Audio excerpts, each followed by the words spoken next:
In the meantime, this also breaking this evening, the White House staying silent so far as we learn horrifying new details coming out of Syria. ISIS targeting ancient Christian villages in the northeast part of that country and taking upwards of 150 hostages. Many of those that they have now abducted are women, and many of them are children.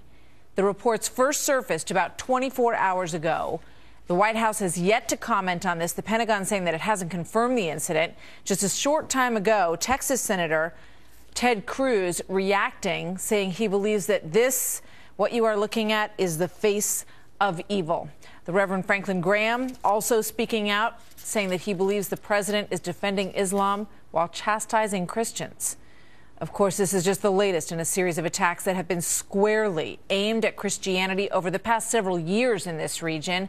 In recent months, Middle Eastern Christians have been told to convert or die. Terrorists even leaving messages on an abandoned Christian home such as this one. It reads in part, "Long live the Islamic State."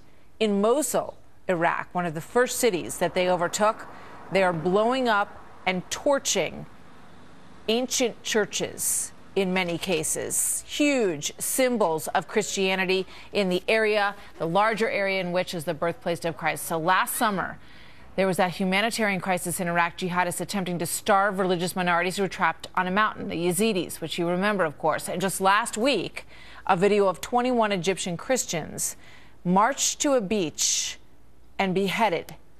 Where will it end? And where is the reaction? David Curry, president and CEO of Open Doors USA, which is an organization focused on serving persecuted Christians in more than 60 countries. David, welcome. Very good to have you here tonight. Thank you for having me. You look at these stories and your mind just naturally goes back to World War II. It goes to Jewish families being carted off to concentration camps, and it goes to the knowledge that started to creep out that these atrocities were happening. And then years later, school children saying, how could nothing be done? How could the world just look the other way? And yet we're living through this again, David. It's eerily similar. They're going city by city, building by building, marking with the Arabic symbol for N, meaning the Nazrani. These people follow the Nazarene Jesus, and then they attack and they kill, in many cases behead. It's extremely difficult to understand why the world hasn't woke up, particularly policymakers in the administration and in other Western governments, to what's really happening to Christians, which is a genocide by any definition of the word of Christians in the Middle East. Yeah, the Pope spoke out on Sunday talking about Lent and talking about the battleground that existed between Jesus and Satan in the desert. And some people heard that and they took away from that he was making a reference to this incredibly important, significant, and horrible battle that's playing out in real time in this new chapter in history. Well, since June of this year, Christians have been on the run from ISIS. They've been attacking city by city, as I said. And you have people who are under tremendous stress and pain. They've lost everything. We were talking to folks on our team. We have a network of people throughout, of churches and partners throughout this region, and they're under tremendous pressure. They've lost everything. Some of them literally stripped of the clothes on their back, and yet people aren't recognizing what's happening. When they're attacking you for your faith specifically, it is a genocide of Christians in Syria and Iraq. And not only that, it makes a big difference to the society at large, because Syria is being unhinged because all of these people who are salt and light, using a biblical reference, in Syria, in Iraq, are being forced out. I mean, people are discussing this as the end of Christianity in this region, and it could very well be. David Curry, thank you very much for being with us today. Thank you. Big topic. Joining us now is Brit Hume, our Fox News senior political analyst. Brit, good evening to you. Good to have you with us tonight. Hi, Martha. Your thoughts, on this and on the fact that the White House didn't even mention this story today about upwards of 100 people being taken out of their homes.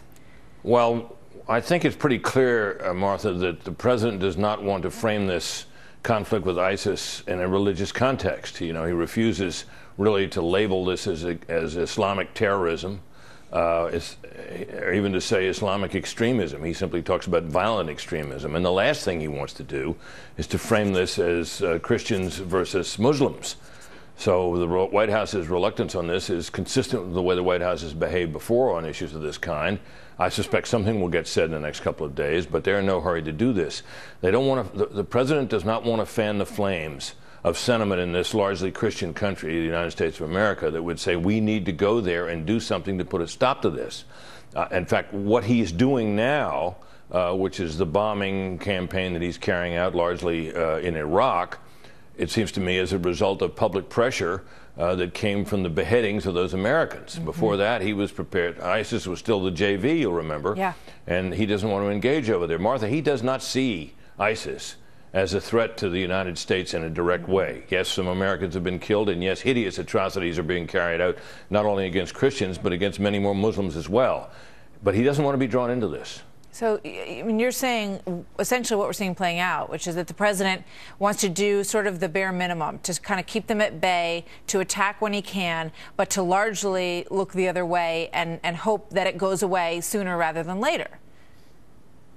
Well, I think he probably almost certainly believes that the introduction of the kind of ground forces that would be needed to take on this ISIS army would have unintended negative consequences, would be extremely expensive, would be the United States once again tramping around in the Middle East, would serve as a recruiting tool, in his view, for these terrorists, that indeed they are seeking to goad him into doing just that. Now, I don't happen to believe that's true, but I think that's the kind of thinking that he engages in, and I think that's where he is on this, that he believes that you don't want to frame this as religious. You don't want to have it seem to be a holy war. You don't want to give them that recruiting talking point. And the smartest thing to do is to take them on, try to get others to do more, bomb them, and hope that over time you can wear them down. But he doesn't believe really that, despite these hideous atrocities, that ISIS poses much of a threat to the United States, perhaps to some of its interests overseas, perhaps to some of our allies, but not to the United States, and certainly not an existential threat. And it's pretty unbelievable when you think about Libya. The reason that he backed the campaign in Libya that toppled Gaddafi was because of an imminent, impending humanitarian disaster that he thought was going to happen there, carnage. It hadn't happened yet, but he thought it was going to happen. And the Yazidis on the top of the mountain, same thing.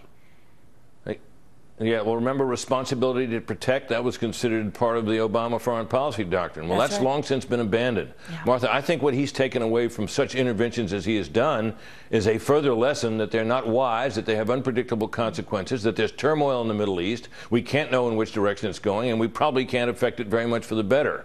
And he will talk of leading, but I think he really doesn't want to lead here, because I don't think he thinks he knows where it'll go. And I think, of course, he's suspicious of military power and the rest of it. So he wants to reduce the American footprint in the world, and this is one more example of it. And meanwhile, these people just wonder, where's the rest of the world? Well, this is happening to us.